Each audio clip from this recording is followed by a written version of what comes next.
Welcome back. So it's my great pleasure to introduce Diane Stewart Hamlin, who is a practitioner here and a mom. Yay for moms. And she's our speaker today, so please welcome Diane. Correct.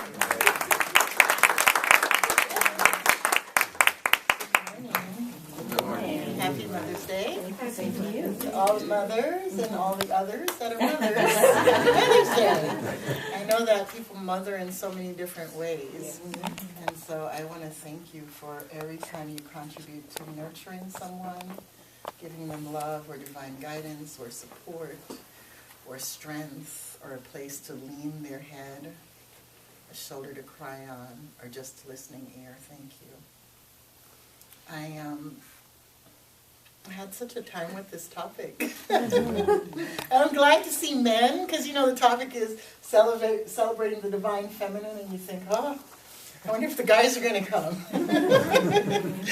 So, I'm really glad to be here. I want to say a few things about the divine feminine and about also what came up in me as I was going through this process, and I really got to see some of my own biases and some of my own ways of thinking about things that aren't necessarily based in truth or fact, but based in some sort of impression that I got about something. So every time I see the word feminine, I think feminism. And I got really clear that was happening, right? And I think, I didn't burn my bra. So, I don't want anybody to see me as like this raw feminist chick that's out there, pumping her fist and marching and trying to say, I can do anything a man can do and all these kinds of things. And I realized as I was going through the week and sitting with the topic that I was coming up against my own personal installed biases. And now where they got installed, I'm not even clear. Where they got installed may have been like a direct installation by someone, or maybe something I picked up from watching media, or I heard from, or I read, or something of the sort, right?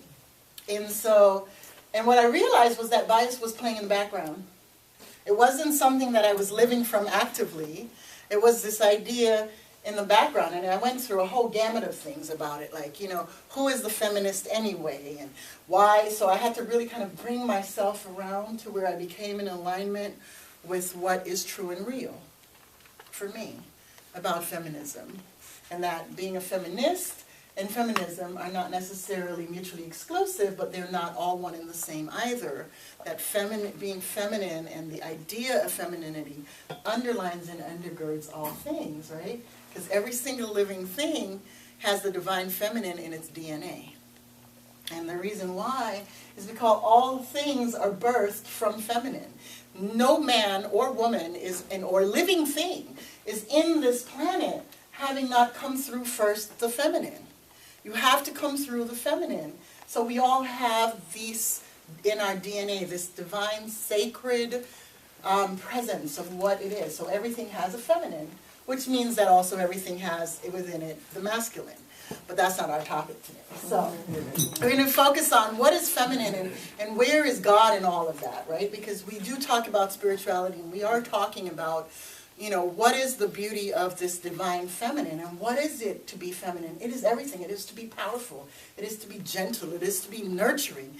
It is to be loving. It is to be strong and powerful. It is magnificent in beauty, and it's mothering. And so as I was sitting with it, these words were coming up because Mother's Day, right? So motherhood, mothering, and being mothered, right? And how are those things separate, different? And where does the divine feminine sit in all of this? And, of course, motherhood being the whole encompassing example of how we live as mothers, parenting, nurturing, birthing, raising, nourishing, feeding, those kinds of things. But then the idea of breaking it down into mothering and being mothered. And I thought, well, what are we talking about, Spirit? What is it that I'm supposed to say about all of this today? And, of course, all week long I had the blank. From that point on, I had the little diagram, and I had motherhood, mothering, being mothered, blank. So this morning, actually yesterday, I was having a conversation with my cousin, and we were talking about just the thing that we do as mothers. Like, what does that really mean now in the postmodern world? Because you need to be clear that we are no longer in the modern world, we're in the postmodern world. What I mean by that is we are now living in the transformational world. The world, the time of transformation. There is no more modern world. Now it's about transformation of the human being, transformation of mankind. So the ability to just sit and be is no longer there. There was a time when we mothered in the pre-modern world where we birthed children. We fed them, gave them food, clothing, shelter, and then we put them out the nest and said, good luck, enjoy yourself. Don't steal, don't hurt anybody, and we gave them a few basic rules, and we put them out the nest, and that was one way of mothering. And yesterday in our conversation, we were talking about the fact that nowadays parenting, not nowadays, because we used to look at it like newfangled parenting, but the real story is parenting today is about equipping your children to be in the world without you. And it's not just about equipping them with food, clothing, and shelter. Those are basic needs, and it's good to give them those things. It's actually necessary, and the law kind of requires it. But there are other things, right? In the modern world, we developed, an education, and make sure that they know how to use technology, and all these kinds of things. And that's important. So we're building on the process of motherhood. We're building the journey of what it means to be a mother and to mother your children or anyone that's in your life that you have sort of taken on that role in their life. Now in the transformational world, in transformational times, because that's where we are now being required to do transformational work. We are now being required to tap into the divine feminine and nurture the spirit of the children or the individuals that we're mothering. It's not just about teaching them how to go to school, survive in the world, pay bills, balance your account, go to the right college and get the right education. It's not just about that. That was for the postmodern world. Now we're in the transformational world. And the transformational world says that we have to nurture the part of the feminine in their spirit, the part of them that is gentle and loving and kind, that is creative and powerful and strong. We have to nurture that part in our children, not just so they can survive the world, because survival is no longer what we're about. We're about transformation. The human race is transforming, and it is the divine feminine that nurtures the transformation. And the question is, are you tapping in now to your divine feminine? Are you doing that for yourself? And are you doing it for your children? Because one of the things we do as mothers, parents, is, especially mothers, sacrifice everything for our children. Everything. I mean, your goals, your dreams, your ambition, what you wanted to be when you grew up. It's kind of like it was like a really cruel trick, right? When you were a little girl, they asked you, what do you want to be when you grow up? And you said, I want to be a teacher, I want to be an architect, I want to do all these things. And then you got married and you instead became a wife. And expectations from society was then not just wife, but now your mother, because you've birthed beings into the world, and your life now is expected to become about that. You know, my friend Susie Lula wrote a book called The Evolution of Motherhood, and I have a copy with me if you'd like to take a look at it. But it talks about how, as mothers, one of the things that we have to evolve into is the self-care. Like, not just make sure you get enough sleep. You know, and I think it starts when you have a baby and they tell you to sleep when the baby sleeps. You know, and so it becomes like your life starts there as wrapped around the child and not about your own personal self-care. But what you're learning to do now is we have to learn not just to take care of our physical, because it's great to be healthy and it's great to eat well and it's great to exercise, but we also have to remind ourselves to take care of our spiritual and emotional selves. There is work that we set aside as mothers and don't get back to until much later in life after we've raised the children. And I see women doing it all the time. Like, you raise the child and then When the child is off to college, now you can focus on yourself. Well, of course, I guess that's why they would say youth is wasted on the young, right? Because you used all your youth doing this one thing, and you didn't get the feminine balance of self-care for your own self, of taking your time to go within and do your own self-care, your own nurturing, your own personal healing, stepping into a place within your own soul, and really taking time to nurture you. And I will tell you that when you do that, you're able to nurture the children that have been placed in your care much better, from a much better, healthier, loving, nurturing place. So again, going back to the feminine in all of us, it's necessary for us to nurture as men and as women, and to nurture each other in our relationships, to be kind in the things that we're saying to each other, to be gentle, to pay attention to the words that are coming out of your mouth. Because if your words are nurturing, you're not tapping into your feminine, because the feminine is nurturing, right? So are your words nurturing, or are you criticizing? Are you tearing down? There's this thing, that people say all the time: stop and think before you speak, and ask yourself, is it necessary? Is it true?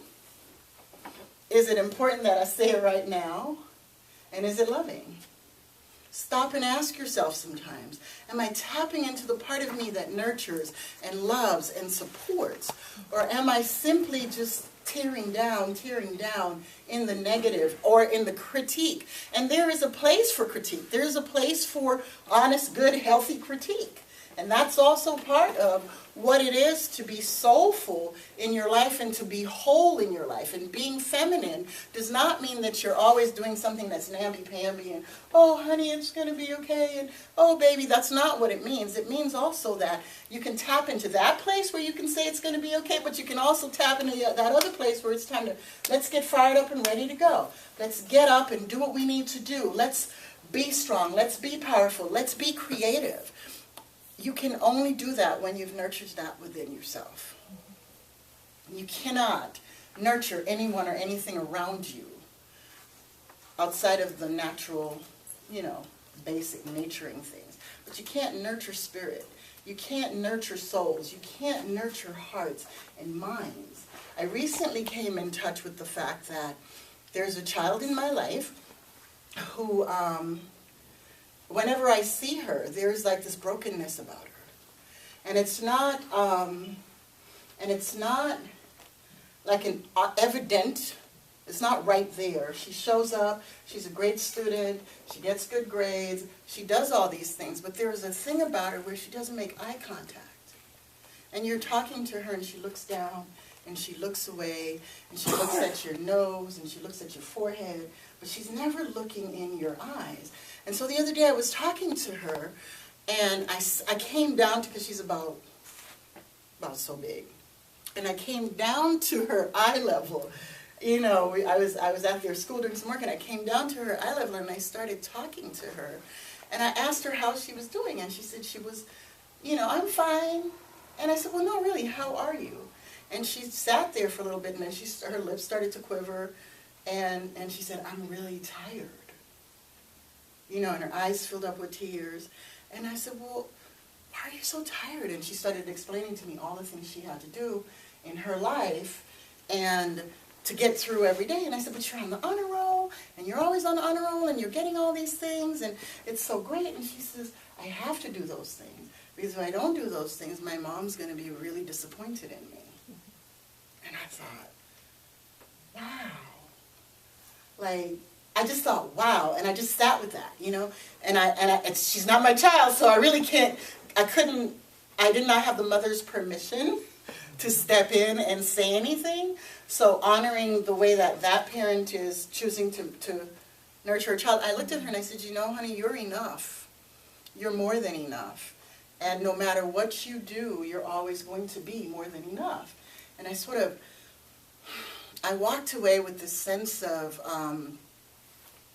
sadness, because there was a time when it would have been okay for the village to just step in and say, wait a minute, and drop some wisdom, drop some love. But I didn't feel empowered, because I don't have a relationship with that mother, who is someone I should have a relationship with, because I come in so much contact with her child. But I had not taken the time to nurture that, because I can only own my part, right? You notice I'm not talking about the world and how we are in the world. I'm talking about what is my part. Have I taken the time to be actively engaged in my village so that I can participate in the nurturing of the village, of the community, of the children, of the adults, of whoever?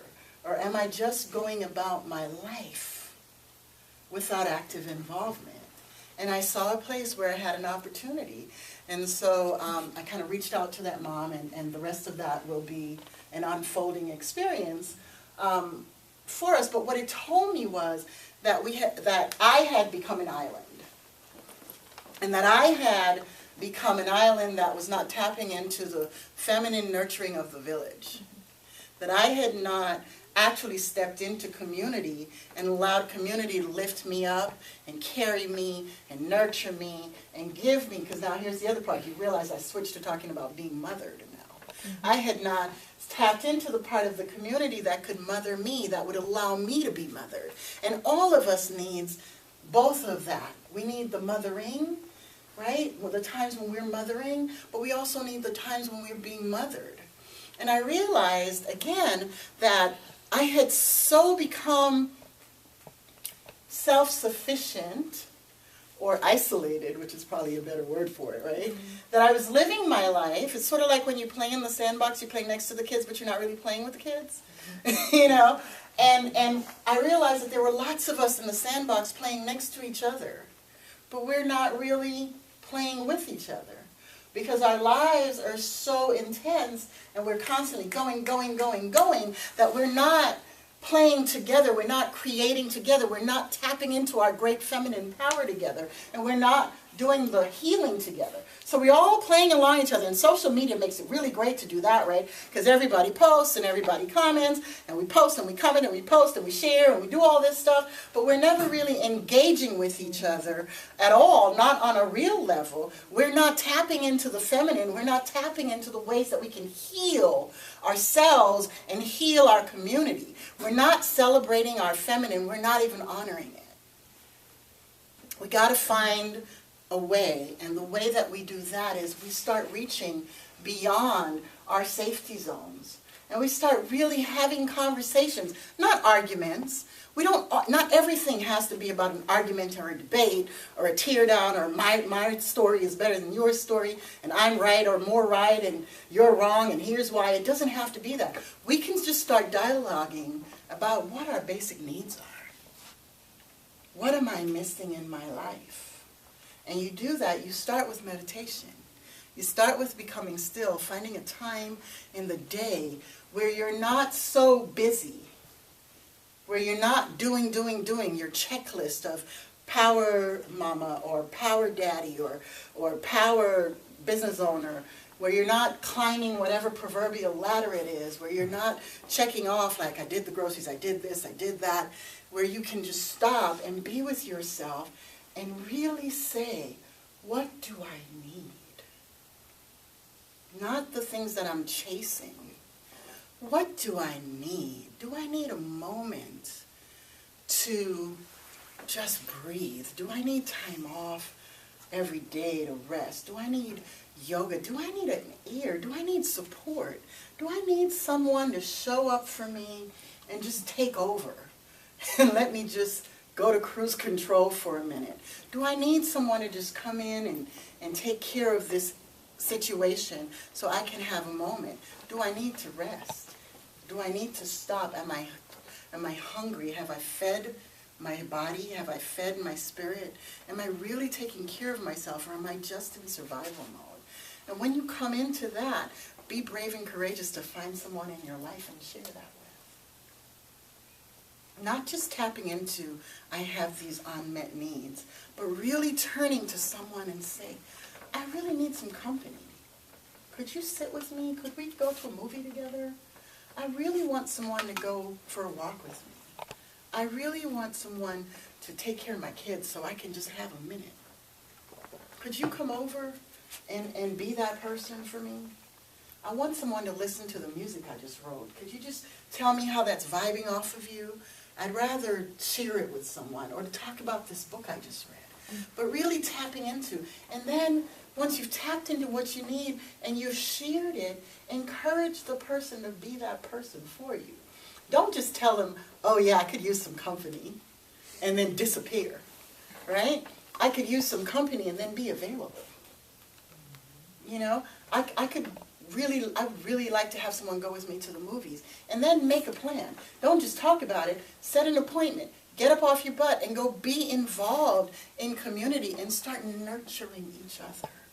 Start holding each other up. Start loving each other from that place. Encouraging the creative genius. Encouraging the power. Reminding each other, you're strong, you're powerful, you're important and magnificent and beautiful.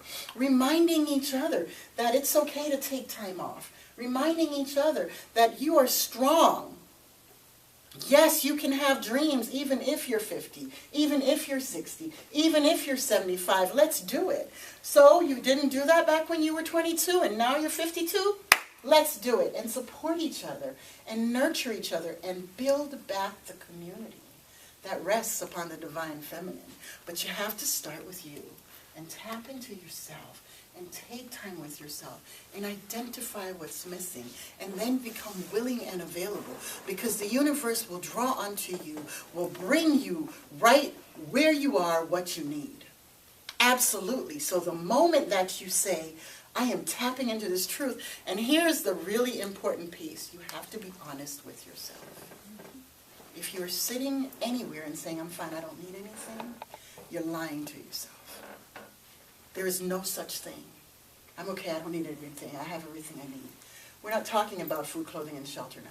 We're talking about transforming your life, transforming yourself, and transforming the world to become an absolutely transformed human place for us, for all of us. We're no longer talking about the basic food, clothing, shelter. And if you're sitting here, I encourage you, or if you're hearing this later, I really encourage you to get honest with yourself.